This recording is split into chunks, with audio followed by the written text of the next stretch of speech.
ദൈവത്തിൻ്റെ അതിപരിശുദ്ധമായ നാമം വാഴ്ത്തപ്പെടുമാറാകട്ടെ. ഇന്നത്തെ ചിന്തയ്ക്ക് ആധാരമായി സങ്കീർത്തനങ്ങൾ 101:3 വായിക്കുന്നു. ഞാനൊരു നീചകാര്യം എൻ്റെ കണ്ണിന് മുമ്പിൽ വയ്ക്കുകയില്ല, ക്രമം കെട്ടവരുടെ പ്രവൃത്തിയെ ഞാൻ വെറുക്കുന്നു, അത് എന്നോട് ചേർന്ന് പറ്റുകയില്ല.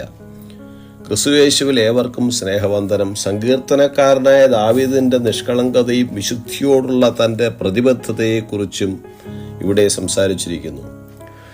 താൻ ദയയെയും ന്യായത്തെയും കുറിച്ച് പാടുമെന്നും ദൈവത്തിന് കീർത്തനം പാടുമെന്നും തൻ്റെ വീട്ടിൽ നിഷ്കളങ്ക ഹൃദയത്തോടെ പെരുമാറുമെന്നും പറഞ്ഞിരിക്കുന്നു. നിന്റെ പ്രമാണങ്ങളാൽ ഞാൻ വിവേകമുള്ളവനാകുന്നു, അതുകൊണ്ട് ഞാൻ സകല വ്യാജമാർഗവും വെറുക്കുന്നു എന്ന് 119 സങ്കീർത്തനം 106 വാക്യത്തിൽ വായിക്കുന്നു. വിശുദ്ധന്മാർ പാപത്തെ വെറുക്കുകയും വിരോധിക്കുകയും ചെയ്യുന്നു. എൻ്റെ വായ് സത്യം സംസാരിക്കും, ദുഷ്ടത എൻ്റെ അധരങ്ങൾക്ക് അറപ്പാകുന്നു എന്ന് വിശുദ്ധന്മാർ പറയും.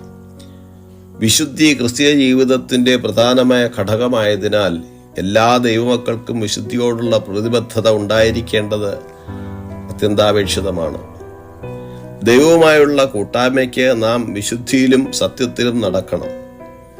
യഹോവ ഭക്തി ദോഷത്തെ വെറുക്കുന്നതാകയാൽ ഡംഭം, അഹങ്കാരം, ദുർമാർഗം, വക്രതയുള്ള വായ് എന്നിവയെ പകയ്ക്കുവാൻ ഭക്തന് കഴിയുന്നു. പാപം നിറഞ്ഞ ദേശമായി തീർന്ന യഹൂദയോട് യെശയ്യാവിലൂടെ കർത്താവ് മാനസാന്തരപ്പെടുവാൻ ആവശ്യപ്പെടുന്നു. നിങ്ങളെ കഴുകി വെടിപ്പാക്കുവിൻ, നിങ്ങളുടെ പ്രവൃത്തികളുടെ ദോഷത്തെ എൻ്റെ കണ്ണിൻ മുമ്പിൽ നിന്ന് നീക്കിക്കളയുവിൻ, തിന്മ ചെയ്യുന്നത് മതിയാകുവിൻ എന്നാണ് ആവശ്യപ്പെടുന്നത്. പാപം ദൈവത്തിന് വെറുപ്പാണെന്നും അതിൻ്റെ ശിക്ഷ ശാരീരികവും ആത്മീയവുമായ മരണമാണെന്നും നാം മനസ്സിലാക്കണം. പാപശിക്ഷ എന്നുള്ളത് ദൈവത്തിൽ നിന്നുള്ള വേർപാടാണ്. സങ്കീർത്തനക്കാരനോട് ചേർന്ന് ഏവരും പറയുവാനിടയായി തീരട്ടെ, ഞാനൊരു നീചകാര്യം എൻ്റെ കണ്ണിന് മുമ്പിൽ വയ്ക്കുകയില്ല, ക്രമം കെട്ടവരുടെ പ്രവൃത്തിയെ ഞാൻ വെറുക്കുന്നു, അതെന്നോട് പറ്റുകയില്ല. പാപപ്രവർത്തികൾക്ക് ക്രിസ്തുമൂലം വിടുതലുണ്ട്.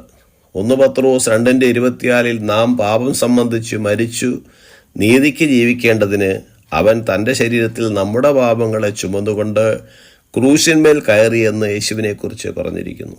യേശുക്രിസ്തു മൂലം നമുക്ക് ലഭിച്ച പാപമോചനത്തിനും രക്ഷയ്ക്കുമായി കർത്താവിനെ നമുക്ക് സ്തുതിക്കാം.